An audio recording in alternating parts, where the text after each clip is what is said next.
विक्रम काव्या के हाथ को पकड़ा हुआ उसके चेहरे को एकटक देख रहा है। विक्रम की आंखों में न जाने पर काव्या के हाथ को छूकर एक खुशी थी। विक्रम हाथ पकड़ने के साथ काव्या के हाथ को सहला भी रहा है। वह काव्या के बंद आंखें और मुरझा चेहरे को देखकर मुस्कुराते हुए बोलता है, नित्या तुम न सही लेकिन तुम्हारा चेहरा मेरे सामने है। तुम्हें पता है तुम्हारे जाने के बाद तुम्हारे चेहरे को देखने के लिए मैं पल पल तरसा हूँ। मेरी जीने की वजह हमारे प्यार की निशानी हमारी बेटी थी, पर अब तो वो भी मुझसे दूर हो गई। बोलते हुए विक्रम के चेहरे पर उदासी छा जाती है। विक्रम काव्या के हाथ को अपने होठों से चूमकर कहता है, अब मेरी जीने की वजह बस तुम्हारा ये चेहरा है। अब चाहे कुछ भी हो जाए पर मैं तुम्हारे चेहरे को खुद से कभी दूर नहीं होने दूंगा। विक्रम इतना बोलकर काव्या के चेहरे को बहुत गौर से देखने लगता है। विक्रम की नजर काव्या के चेहरे से होकर उसके होठों पर टिक जाती है। विक्रम काव्या के होठों पर नित्या के होंठ को देख पा रहा था, जिसके रस को वह बहुत प्यार से पिया करता था। विक्रम धीमे से उठता है और काव्या के ऊपर झुककर उसके माथे को चूम लेता है। माथे को चूमकर वह काव्या के चेहरे को बहुत करीब से देखता है। फिर एक बार विक्रम की नजर काव्या के होंठ पर रुक जाती है। वह कुछ पल तो ऐसा ही देखता रहता है, फिर काव्या के होठों की ओर झुकने लगता है। विक्रम की आंखें बंद थीं। वही जैसे काव्या इन सब चीजों को महसूस कर रही हो। काव्या के पैर उंगली हल्की हिलने लगती हैं। विक्रम और काव्या के होठों के बीच बस 2 इंच का फासला था। तभी किसी के आने की आहट विक्रम के कानों पर पड़ती है। वह झट से आंखें खोलकर पीछे हो जाता है। तभी कमरे का दरवाजा खुलता है और अव्यान अंदर आता है। अंदर आते ही अव्यान की नजर सीधे विक्रम के काव्या के पकड़े हुए हाथ पर चली जाती है। जैसे ही वह ये देखता है उसका चेहरा एकदम से डार्क हो जाता है। वह अपनी सर्द नजरों से विक्रम को देखता है। विक्रम जल्दी से काव्या का हाथ छोड़कर उससे दूर होकर बोलता है, वो मैं काव्या को देखने आया था। डॉक्टर ने काव्या के इस मंथ की रिपोर्ट मांगी है, तो मैं बस चेक कर रहा था कि सब कुछ ठीक तो है ना। अव्यान विक्रम के बोलने पर एक सख्त भरी आवाज में बोलता है, मम्मा को देखने के लिए मैं हूँ और मैंने आज ही सारी रिपोर्ट जमा कर दी है, तो आपको इन सब चीजों की फिक्र करने की कोई जरूरत नहीं है और मैं पहले भी बोल चुका हूँ, मेरी मम्मा से दूर रहिए। विक्रम अव्यान के सख्त भरेन चेहरे को देखकर अब कमरे से निकल जाता है। अव्यान उसके जाते ही धीरे धीरे आगे बढ़कर काव्या के पास स्टूल पर बैठ जाता है। अव्यान काव्या के चेहरे को गौर से देखने लगता है। तभी अचानक उसकी नजर काव्या के हाथ पर जाती है जिसे विक्रम ने पकड़ा था। अव्यान उठकर वॉशरूम से एक बाउल में पानी लाता है, एक कपड़ा और साबुन। अव्यान काव्या के हाथ को नीचे करके उस पर साबुन लगाकर अच्छे से साफ करने लगता है। 15 मिनट तक अव्यान काव्या के हाथ को साफ करता है, फिर पानी डालकर साबुन के सारे झाग को हटाता है। उसके बाद सूखे कपड़े से काव्या के हाथ को पोंछता है। हल्का पानी लगते ही वह कपड़ा हल्का गीली होती है। उसी कपड़े से अव्यान काव्या के चेहरे को पोंछता है। काव्या के हाथ को धीरे से बेड पर रखकर अव्यान बाउल और कपड़े को वॉशरूम में पहुंचा देता है। अव्यान वापस आकर स्टूल पर बैठता है और अपना सिर काव्या के पेट पर रखकर आंखें बंद करके काव्या के हाथ को पकड़कर अपने गाल पर रख लेता है। अव्यान अपनी मां की छुबन को महसूस करने लगता है। गोवा। आव्या बेड पर बैठी है, उसके गोद में आदित्य सिर रखे सो रहा है। आदित्य ने आव्या के एक हाथ को कसकर पकड़ा हुआ है। आव्या अपने दूसरे हाथ से आदित्य के बालों को सहला रही है। सौरभ दरवाजे पर खड़ा होकर बाप बेटी को देख रहा है। बहुत देर वह वैसा ही दोनों को देखता है, फिर कमरे की ओर चला जाता है। आव्या गहरी सोच में थी और सोचते सोचते ही उसे नींद आ जाती है। वह वैसे ही बैठी हुई सो जाती है। सुबह आव्या को नींद में किसी के लगातार अपने चेहरे पर एक हाथ महसूस होता है। छुवन को महसूस करके वह आंखें खोलती है तो देखती है आदित्य उसके चेहरे को बहुत गौर से देखते हुए छू रहा है। आव्या मुस्कुराते आदित्य के हाथ को पकड़ती है और धीरे से उसके हाथ को किस करके कहती है, गुड मॉर्निंग डेडा। आदित्य तुरंत अपना हाथ पीछे करके इधर उधर देखते हुए बड़बड़ाता है, वाइफी, मेरी वाइफी, मुझे वाइफी चाहिए, मुझे वाइफी के पास जाना है, वो मेरा इंतजार कर रही है, मुझे उसके पास जाना है, वो गुस्सा करेगी, वाइफी के पास जाना है। आदित्य लगातार बोलते ही जा रहा था, उसके मुंह से एक ही बात दोहराते हुए निकल रहा था। आव्या आदित्य को संभालने की कोशिश करते उसके बाजुओं को पकड़कर कहती है, डैडा प्लीज शांत हो जाए, हम लोग मम्मा के पास जाएंगे। आदित्य अचानक ही चिल्लाता है। आव्या को समझ आ जाता है कि आदित्य जरूर उस दिन को याद कर रहा है। आव्या आदित्य को कसकर पकड़ लेती है। आदित्य चिल्लाते हुए, वाइफी छोड़ो मुझे, मुझे वाइफी को बचाना है, वो आग में जल रही है, छोड़ो वाइफी। आदित्य अब बिल्कुल आउट ऑफ कंट्रोल हो चुका था। आव्या जोर से चिल्लाती है, चाचू चाचू। सौरभ भागते हुए कमरे में आता है। आदित्य को ऐसा देखकर सौरभ इधर उधर देखने लगता है। सौरभ की नजर ड्रॉ पर जाती है। वह जल्दी से ड्रॉ से एक इंजेक्शन निकालता है और आदित्य के हाथ में इंजेक्ट करता है। कुछ पल में ही आदित्य बेहोश हो जाता है। आव्या आदित्य के बेहोश होते ही रोने लगती है। आव्या रोते हुए कहती है, सब कुछ तो अच्छा चल रहा था, कितने खुश थे हम लोग। सारी फैमिली कितनी ज्यादा खुश थी। आखिर क्या बिगाड़ा था हमारे परिवार ने, हमारे परिवार को क्यों छीन लिया, क्यों किया ऐसा चाचू। बोलते ही आव्या सिसकते हुए रोने लगती है। सौरभ आव्या के कंधे पर हाथ रखकर कहता है, कमजोर पड़ने का वक्त नहीं है प्रिंसेस। आव्या सिर उठाकर अपने भीगे आंखों से सौरभ को देखती है, फिर कुछ सोचते हुए आंसुओं को पोंछकर बेड से उठती है और जाते हुए कहती है, मैं हॉस्पिटल के लिए रेडी होने जा रही हूँ। बोलते बोलते वह कमरे से निकल जाती है। सौरभ आदित्य को एक नजर देखता है और खुद भी निकल जाता है। कुछ एक घंटे बाद आव्या रेडी होकर सीधे जाने लगती है। डाइनिंग टेबल पर इंतजार कर रहा सौरभ आव्या को बिना खाए जाता हुआ देखकर आवाज देता है, प्रिंसेस नाश्ता। आव्या बिना रुके जाते हुए कहती है, इमरजेंसी है चाचू, मैं कैंटीन में खा लूंगी। बोलकर आव्या बाहर चली जाती है। पटना। ध्रुव के बारे में सोच सोचकर ध्रुवंश ने सिगरेट की एक पैकेट खत्म कर ली, पर अब तक उसे समझ नहीं आया कि आखिर वह क्या करे। किंग की विला नॉर्मली तो कोई घुस नहीं सकता। अगर वो उसका परिवार हो जाएगा तो कभी भी विला घुस सकता है और ध्रुव का पता लगा सकता है, लेकिन उसके लिए उसे सहस्त्रा से शादी करनी पड़ेगी, जो उसे बिल्कुल भी मंजूर नहीं था। ध्रुवंश सोच में खोया हुआ था, तभी श्रेष्ठा अंदर आती है। ध्रुवंश को इस बात का बिल्कुल भी ध्यान नहीं था। श्रेष्ठा ध्रुवंश को देखती है, फिर उसके आसपास देखती है। सिगरेट को चारों ओर फैला देखकर श्रेष्ठा पहले उसे घूरती है, फिर आगे बढ़कर सीधे उसके कान पकड़ लेती है। श्रेष्ठा के कान पकड़ते ही ध्रुवंश होश में आता है। वह जैसे ही श्रेष्ठा को देखता है हड़बड़ा सा जाता है। ध्रुवंश अपने मुंह से सिगरेट हटाकर फेंकते हुए, माँ मोमा आप यहाँ कब आई। श्रेष्ठा ध्रुवंश को घूरते हुए दांत बिछते हुए कहती है, मैंने तुम्हें सिगरेट पीने से मना किया था न, तो ये सब क्या है अंश। ध्रुवंश चारों ओर सिगरेट को देखते हुए कहता है, मॉम ये मैंने नहीं पी है। श्रेष्ठा भौहें चढ़ाई कहती है, ओह तो तुम्हारे अलावा इस कमरे में कोई और भी रहता है क्या। ध्रुवंश कुछ सोचते हुए बोलता है, मेरे कमरे में नहीं मॉम, मुझे लगता है मेरे अंदर कोई आत्मा घुस गई है। आपने कंचना मूवी देखी है ना मॉम, वो राघव से क्या क्या करवाती है, मुझे बहुत डर लग रहा है मॉम, प्लीज मुझे बचा लीजिए। बोलते ही ध्रुवंश श्रेष्ठा के कमर पर हाथ लपेट अपना चेहरा उसके पेट पर छिपा लेता है। ध्रुवंश की हरकत देखकर श्रेष्ठा ना चाहते हुए भी हंसने लगती है और ध्रुवंश के बालों को सहलाने लगती है। ध्रुव सिर उठाकर श्रेष्ठा को देखता है, फिर कहता है, मॉम आप हंसते हुए बहुत प्यारी लगती है। ये सुनकर श्रेष्ठा घूरते हुए ध्रुवंश से बोलती है, मस्का मार रहे हो। ध्रुवंश ना में सिर हिलाता है और उठकर श्रेष्ठा को सोफे पर बैठाकर खुद घुटनों के बल खड़ा होता है। ध्रुवंश श्रेष्ठा के दोनों हाथ पकड़कर बोलता है, मॉम आई थिंक आपको मेरे जनरेशन में होना चाहिए था। सच्ची अगर आप मेरे जनरेशन में होती ना तो मैं आपसे ही शादी करता। उद्धरण चिन्ह अल्पविराम। श्रेष्ठा मुस्कुराते हुए कहती है, अगर मैं तुम्हारे जनरेशन में होती तब तो तुम पैदा ही नहीं होते। ध्रुवंश मुंह बनाकर कहता है, क्या मॉम, सारा मूड खराब कर दिया आपने। डैड कितने लकी है, उन्हें आपकी जैसी लाइफ पार्टनर मिली। आपने कभी डैड को धोखा नहीं दिया, उनसे हमेशा प्यार किया। बोलते ही ध्रुवंश को धारा का चेहरा दिखता है और उसकी की गई धोखेबाजी।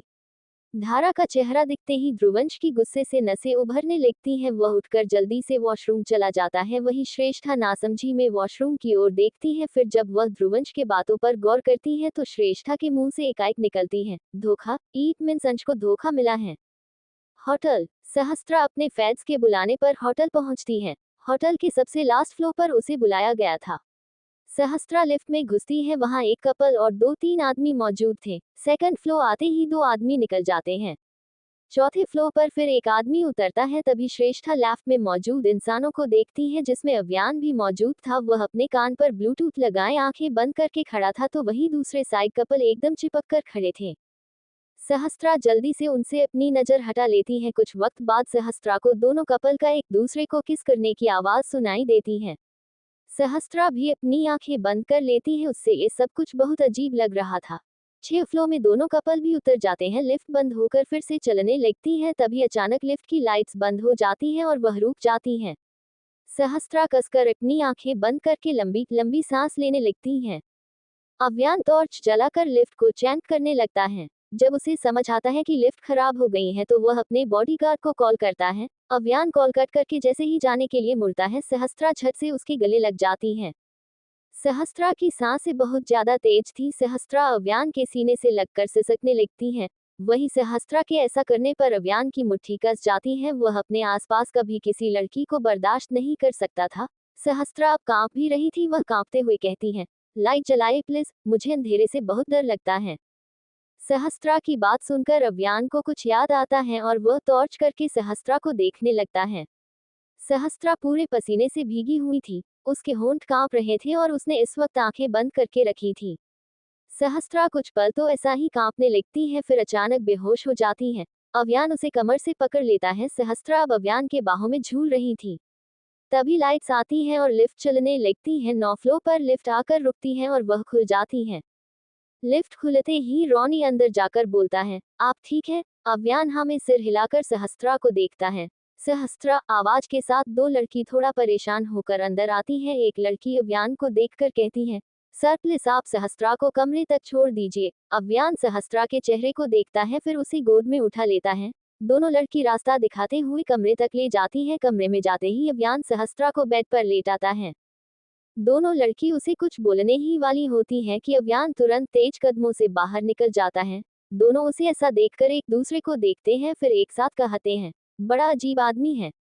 गोवा। आव्या सौरभ से झूठ बोलकर बिना खाए हॉस्पिटल आई थी। आव्या को आदित्य की हालत देखकर कुछ खाने का मन नहीं था। वह भूखे रहकर ही पेशेंट को चेक कर रही थी। सारे पेशेंट को चेक करने के बाद आव्या वॉशरूम जाती है और अपने फेस को धोकर बाहर आती है। केबिन में आते ही उसकी नजर चेयर पर बैठे रुद्र पर जाती है। उसके 2-4 बॉडीगार्ड उसके पीछे खड़े थे। रुद्र अपने फोन पर बिजी था। उसे देखकर आव्या आगे बढ़ने को होती है, तभी अचानक उसे चक्कर आने लगता है। आव्या खुद को संभालती है और कुछ पल रुककर आगे जाकर चेयर पर बैठ जाती है। आव्या के बैठते ही एक बॉडीगार्ड आगे बढ़कर कहता है, डॉक्टर बॉस के सीने में पेन हो रहा है। आव्या बॉडीगार्ड को घूरते हुए कहती है, उसका मुंह नहीं है क्या? जब देखो तुम लोग ही बोलते रहते हो।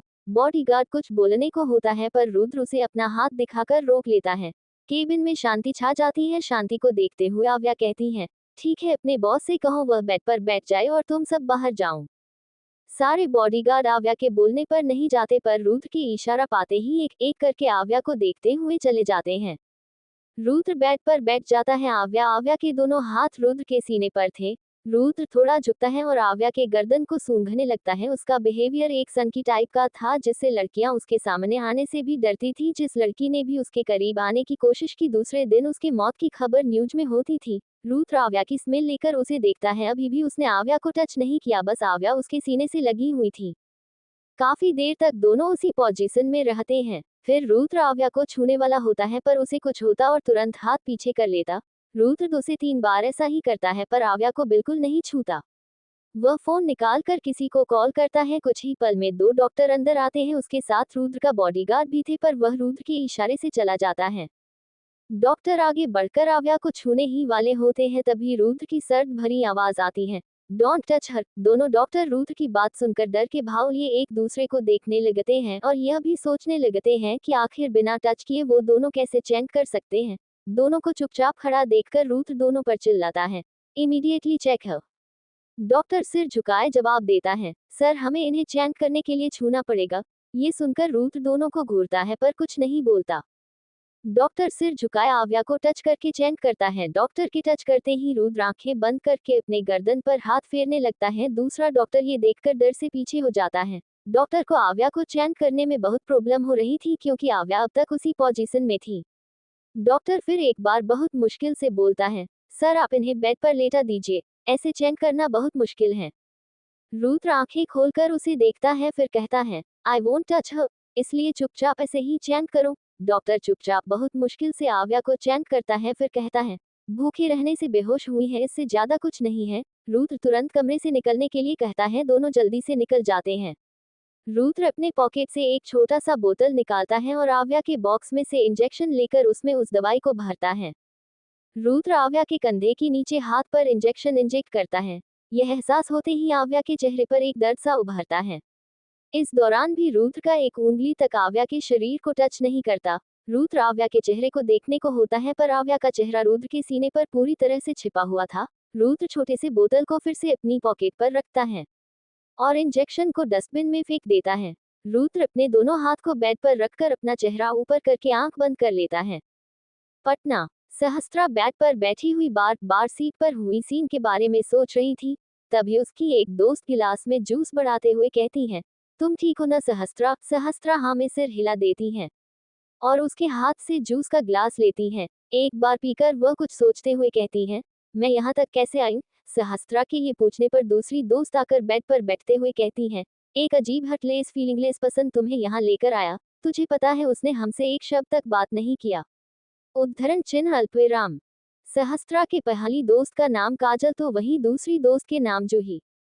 काजल जूही के कहते ही जल्दी से कहती है, जो भी हो पर वो बहुत ज्यादा हॉट था यार, मैंने तो उस पर सर्च भी किया।